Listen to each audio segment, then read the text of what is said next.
দীর্ঘদিন ধরে বিভিন্ন দাবি দাওয়া নিয়ে আবেদন জানিয়েও কোনো সুরাহা না মেলায় জিয়াগঞ্জ আজিমগঞ্জ পৌরসভার অসংরক্ষিত অস্থায়ী কর্মীরা অবশেষে আন্দোলনের পথে নামলেন। রাজ্যে সমকাজে সমবেতন ও ন্যূনতম 18,000 টাকা বেতনের আশ্বাসকে সামনে রেখে প্রায় 300 জন মহিলা পুরুষ সাফাই কর্মী, বৈদ্যুতিক কর্মী ও গাড়ি চালক কর্মীরা এই আন্দোলনে সামিল হয়েছেন। সকাল 7টা নাগাদ পৌরসভার মুখ্য কার্যালয় টাউন সেন্টারের সামনে বিক্ষোভ শুরু হয়।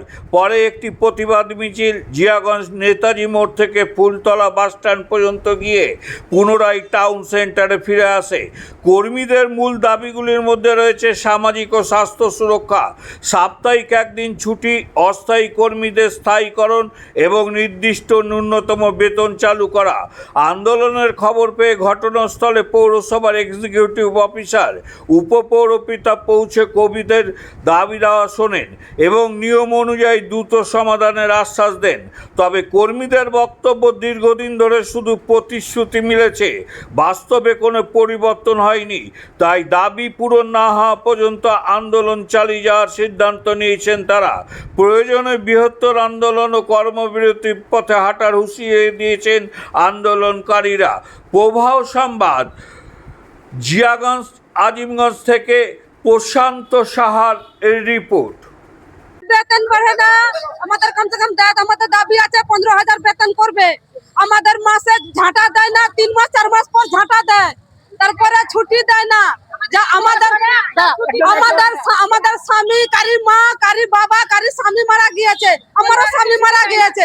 আমাদের স্বামীও চাকরি দেয়নি এখনো, কেজবেলা ডেলি বেচে শুধু খাটাচ্ছে। আমরা তো ডকমা খুশে, আমরা তো পেটে খেতে পাচ্ছি না, তবে ডকমা কোথা দিয়ে আনবো, কাগজ পত্র কোথা দিয়ে আনবো? আমরা কোনো ছুটি দেয় না, কোনো ছুটি দেয় না।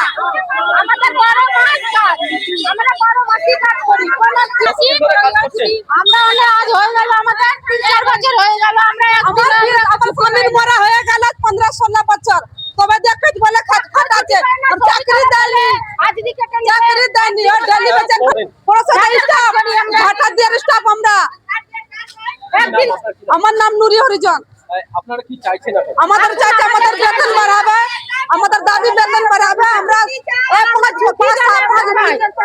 তারিখ থেকে আমাদের সংসার চলে না। পড়াশোনায় মাইনাটা বাড়িয়ে দিক।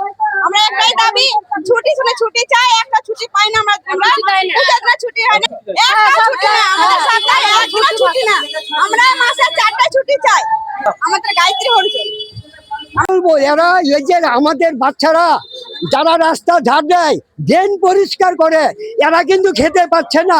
দোকানদার এদেরকে গাড়ে তাল দিচ্ছে না, দুধ দিচ্ছে না। আর বাবুরা এসি করে বসে থাকবে, হ্যাঁ এসি করে বসে থাকবে। এই ড্রেনটা কে ঢালে, রাস্তা কে ঝাড় দেয়? হ্যাঁ বাবুরা এসি করে বসে থাকবে, আর এদের পেটের নাই, খাবার নাই। দোকানদার চাল দিচ্ছে না, যা দুধ দেয় সে দুধ দিচ্ছে না। তাহলে এদের আমাদের বাচ্চারা খাবে কি? তারই আন্দোলনে নেমেছে অনেকবার। আমাদের কোনো কথা এরা কানে নেয় না। এরা এসি করে বসে শুধু খালি। আর যখন বুট নিতে আসবে না, বুটের আগে সবার গিয়ে পায়ে ধরে, বুট ফুরিয়ে গেলে পাশায় মারে লাখ। এই সে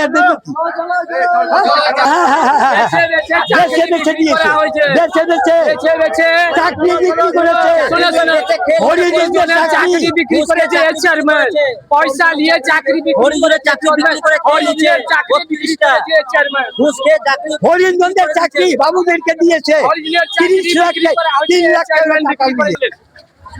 আমাদের কোনো কথা হয়নি, কোনো কথা হয়নি। হ্যাঁ, একই কথা। ওর জন্য বলছি যে না, আমরা মানব না।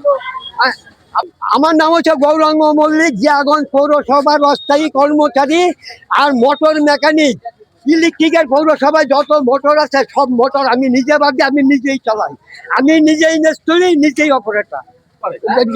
যে পৌরসভা সে আমি বলতে পারবো না। পৌরসভা আমি কি করি, এই যে 17টা ওয়ার্ড আমাকে দৌড়াতে হয়, যত মোটর সব বর্ষায় জলে ডুবে গেলে আমি রাত দিন খেতে জল ফেলি মোটর চালিয়ে।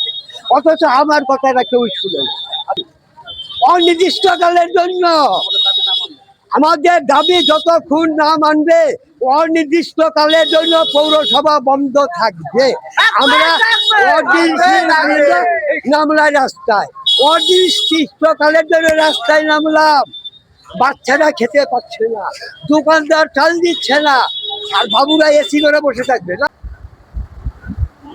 এই কর্মসূচি চালিয়ে গেলে তো নাগরিক পরিষেবা ব্যাহত হবে, যেটা একেবারেই কাম্য না।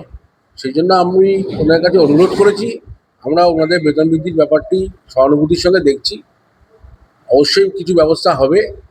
এবং ওনাদের কাছে আমার অনুরোধ যে নাগরিক পরিষেবাটা যেন ব্যাহত না করে।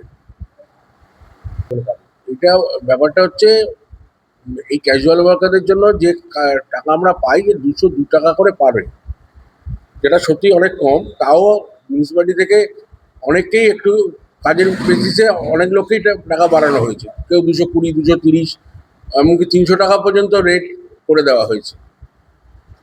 তো এবার সবার বেতন সমানভাবে বাড়াতে গেলে মিউনিসিপ্যালিটি ফান্ডের অবস্থা খুব খারাপ।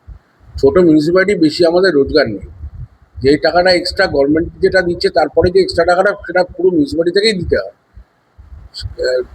ফান্ডে কিছু সমস্যা আছে, তো সেই জন্য আমরা ব্যাপারটা নিয়ে আলোচনা করছি। তবে ওনাদের আমরা রিকোয়েস্ট করেছি যে আপনারা কাজ চালিয়ে যান, আপনাদের বেতন বৃদ্ধি আমরা অবশ্যই আগামী মাস থেকে যাতে ইফেক্টেড হয় সেটা আমরা করব। ওনাদের এই মাসের বেতন তো আমরা করে দিয়েছি, তাতে আজকে হয়তো সব বেতন ঢুকে যাবে। তো সেইটা নিয়ে এই মাসে তো আর কিছু করা যাবে না। ওনাদের দাবি হচ্ছে এক্ষুনি আজ থেকে বাড়াতে হবে, আজ থেকে তো ওইভাবে হয় না, কারণ অলরেডি তো ওনাদের বেতন রেডি হয়ে গেছে, চলে গেছে। না, অসুস্থতার জন্য ছুটি যদি মেডিকেল গ্রাউন্ডে কেউ নেয়, যদি ইয়ে থাকে, সার্টিফিকেট থাকে, ডাক্তারের সার্টিফিকেট থাকে, তাহলে পরে অবশ্যই আমরা সেটা কনসিডার করব।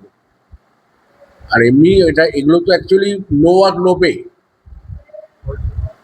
সেই জন্য সেদিকে সার্ভিসে না পেলে যেটা গভর্নমেন্টের রুল সেই মতোই কাটা হয়, তার বাইরে কিছু নয়। কত হবে বিট্টু? মোটামুটি 250, 205 জন এখানকার জিয়াগঞ্জে, আজিমগঞ্জে আছে। সব মিলিয়ে 6-3 হবে আর কি। সব মিলিয়ে 6-3 মতো। আমার তো দেখুন, আমি একটাই ওনাদের কাছে রিকোয়েস্ট করতে পারি, আমি তো এটা ইয়ে করতে পারি না, কিন্তু আমি ওনার কাছে রিকোয়েস্ট করবো একটাই, যে যার কাজটা করুন। বেতন বৃদ্ধির ব্যাপারটা আমরা সহানুভূতির সঙ্গে দেখছি এবং অবশ্যই বাড়বে। সেটা তো ছুটির ব্যবস্থা তো কিছু আছেই, নো ওয়ার্ক নো পেতে, তো নো ওয়ার্ক নো পেতে আছে। হ্যাঁ, কাজ না করলে বেতন পাবে না, এইভাবেই তো করা আছে, নো ওয়ার্ক নো পে। আমার নাম ভাস্বরজ্যোতি রায়, এক্সিকিউটিভ অফিসার, জিয়াগঞ্জ পৌরসভা। দেখুন, আমাদের যারা কনজারভেন্সি স্টাফ আছে, অস্থায়ী কর্মী যারা আছে, তাদের একটা কিছু দাবি দেওয়া নিয়ে আজকে বিক্ষোভ আন্দোলন করছে। তারা বলেছে যে আমাদের অবিলম্বে বেতন বাড়াতে হবে। এই বিষয়টা নিয়ে আমি ইও সাহেবকে ডেকেছি, ইও সাহেবের সঙ্গে কথা হয়েছে। এরপরে আমি বললাম চেয়ারম্যান সাহেবের সঙ্গে কথা বলব, যে দুটো যাতে এদেরকে বেতন বাড়ানো যায় তার ব্যবস্থা আমরা করছি। আমরা এর আগেও বসেছিলাম এই কর্মচারীদেরকে নিয়ে। আমরা সরকার পক্ষকেও জানিয়েছি, যারা আমাদের কর্মচারী, যারা ম্যানুয়াল স্টাফ, যারা না থাকলে আমরা জিয়াগঞ্জ শহরকে পরিষ্কার রাখতে পারবো না, সেই ব্যাপারে আমরা সরকারকেও জানিয়েছি। নতুন সরকার এসেছে, কাজ করতে হয়তো একটু সময় লাগবে, আশা করছি কিছুদিনের মধ্যেই স্বাভাবিক হয়ে যাবে। না, দেখুন, আমাদের পৌরসভা ছোট পৌরসভা, এবং সেই ক্ষেত্রে আমাদের হয়তো ওরা দাবি জানিয়েছে, আমাদের ফান্ডের সমস্যা থাকার জন্য আমরা সঠিক সময়ে বেতনটা বৃদ্ধি করতে আমরা পারিনি। আমরা যাই হোক, আমি ইও সাহেবের সঙ্গে কথা বললাম, চেয়ারম্যান সাহেবের সঙ্গে টেলিফোনে কথা বললাম, এরপর সঙ্গে আমি নিজে কথা বললাম। কর্মচারীদের যাতে বেতন বাড়ানো যায় সেই বিষয় নিয়ে আমরা আলোচনা করে দ্রুত করার ব্যবস্থা করছি।